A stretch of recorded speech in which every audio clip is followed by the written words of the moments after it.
তোমরাই তো সবকিছু জানো, তা আমি আর রাজ্য সভাপতি করবো কি? আমি এবার রিজাইন করবো, কোনো সাংবাদিককে বসিয়ে দেবো। তৃণমূলের বিপর্যয়ের পর থেকেই ভাঙন অব্যাহত। এবার পদ্ম শিবিরে তৃণমূলের 3 সাংসদ। বৃহস্পতিবার সল্টলেকের দলীয় কার্যালয়ে আনুষ্ঠানিকভাবে বিজেপিতে যোগদান করলেন তৃণমূল কংগ্রেসের 3 প্রাক্তন রাজ্যসভার সাংসদ সুখেন্দু শেখর রায়, সুস্মিতা দেব এবং প্রকাশচিক বরাইক। বিজেপি রাজ্য সভাপতি শ্রমিক ভট্টাচার্যের হাত ধরে বিজেপিতে যোগদান করেন তারা। পরে সাংবাদিক বৈঠকে শ্রমিক ভট্টাচার্য বলেন, দলের সিদ্ধান্তই চূড়ান্ত সিদ্ধান্ত। ব্যতিক্রমী চরিত্রের সঙ্গে, সময়ের সঙ্গে দলও নিজেকে খাপ খাইয়ে নেয়।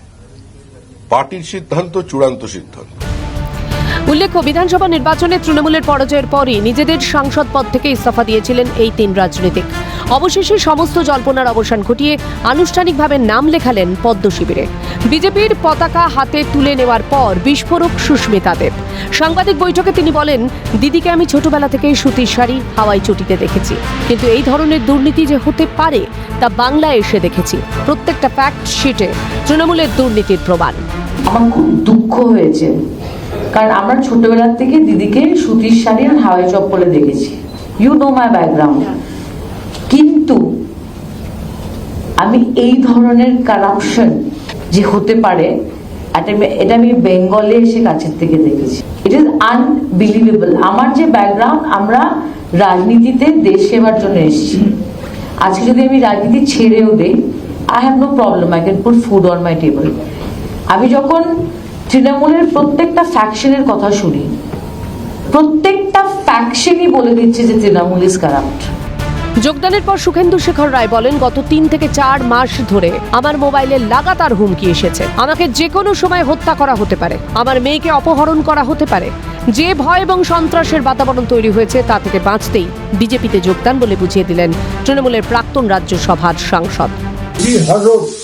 3 महीना 4 महीना लगातार मेरे टेलीफोन पर, मोबाइल पर धमकी आ रहा था कि हमको हत्या किया जाएगा, हमारा बेटी को, पोती को किडनैप किया जाएगा। ये क्या मैं ढोल बजा के सबको बोलूँ? अब किसके पास जाऊँ? किसके पास? जो पुलिस एक दिन हमको 2 बार सामान किया था लाल बाजार, वो विचार देगा हमको, प्रोटेक्ट करेगा। हम तो समझ गए उसी समय रिजाइन कर सकता था, लेकिन हमको डर था कि शायद मुझे भी सुपारी किला लगा के ये कत्ल कर सकता है, क्योंकि बंगाल में जैसे बीजेपी का 400 से अधिक कार्यकर्ता और समर्थक, उनका कत्ल किया गया। हमारा पार्टी का उस समय जो पार्टी था, उस समय पार्टी का भी वर्कर लोग को कत्ल किया गया। एक ही पार्टी को कत्ल किया गया। ये वातावरण था, एक भय और संतरास का वातावरण। तो हम अपने फैमिली को केयर करने का हमारा कोई जिम्मेवारी नहीं करते। সেই জায়গা থেকে আমি বুঝলাম যে আজকে যদি রাষ্ট্রবাদী শক্তির সঙ্গে আমি হাত না মেলাই, তাহলে আমি আমার প্রতি অন্যায় করব, আমার যে পারিবারিক ঐতিহ্য তার প্রতি অন্যায় করব। তাই আজকে আমি যোগ দিয়েছি। পাশাপাশি মোদি বন্দনায় সুস্মিতা দেব। এদিন তিনি বলেন, আমি সর্বভারতীয় ক্ষেত্রে রাজনীতিতে আগ্রহী ছিলাম।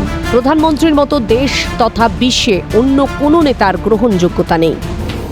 আর আমি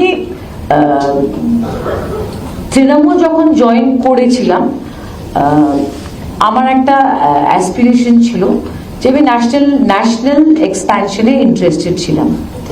কিন্তু আমার মনে হয় না দ্যাট যে ধরনের ন্যাশনাল এক্সপ্যানশন বা অ্যাসপিরেশন বা অ্যাকসেপ্টেন্স প্রাইম মিনিস্টার মোদির আছে, এরকম দ্বিতীয় কোনো নেতা আজকে এই দেশে নেই। It is a fact. ওয়াকিবহাল মহলের মতে, তৃণমূলের রাজনৈতিক টানাপোড়েনের মাঝে সুস্মিতা দেবদের বিজেপিতে যোগদান কালীঘাট তৃণমূলের পক্ষে একটা বড় ধাক্কা। অন্যদিকে এদের উপস্থিতিতে উত্তর পূর্ব ভারতে নিজেদের অবস্থান আরও সুদৃঢ় করার সুযোগ পাবে বিজেপি। আর বাকিটা বলবে সময়। ক্যামেরা নিখিল দাসের সঙ্গে সুদীপ্ত পাল, ক্যালকাটা নিউজ।